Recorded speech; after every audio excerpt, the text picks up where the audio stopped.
दुख की अद्भुत महिमा होती है।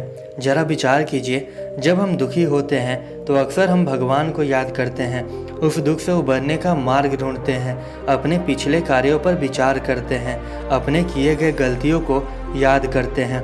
हमें अपने दोषों का और बुराइयों का एहसास होता है। फिर हम गलतियों को ध्यान में रखकर नई ऊर्जा के साथ लक्ष्य की तरफ बढ़ते हैं। चाहे वो अंगुलीमाल डाकू हुआ, महात्मा बुद्ध हुए या स्वामी विवेकानंद, सभी की कुछ पल के दुखों ने ही आंखें खोली है। उसी ऊर्जा से उन्होंने अपना मार्ग चुना और अलग पहचान बनाई। चौंकिए मत, दुख तभी आता है जब कोई दोष होता है, दोष तभी होता है जब सुख के लिए लालच होता है, और सुख के लिए लालच तभी होता है जब अज्ञानता होती है।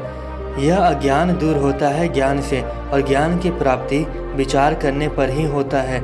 यह विचार की दृष्टि दुख की दया से खुलती है, क्योंकि सुख के समय तो सभी अपने धन, ऐश्वर्य, सुंदरता के पागलपन में खोए रहते हैं। उन्हें अपनी बुराइयां देखने का समय नहीं रहता।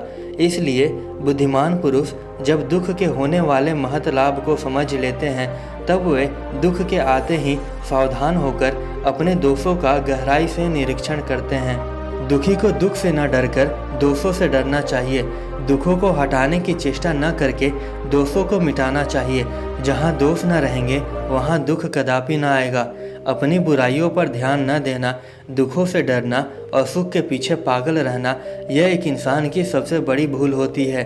आज की समाज में विडंबना यह है कि जिन दोषों के कारण हमें दुख का दर्शन होता है, उन दोषों को न सुधार कर हम उन दुखों का कारण किसी और को बना देते हैं, और इस प्रकार खुद तो दुखी रहते ही हैं और दूसरों को भी दुखी करते रहते हैं।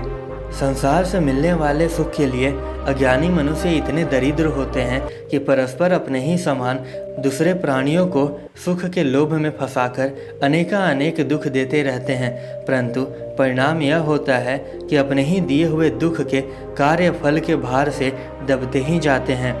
इसलिए अंत में आपसे इतना ही कहना चाहूँगा कि कोई भी मनुष्य दोषों का अंत किए बिना दुख से रहित नहीं हो पाता।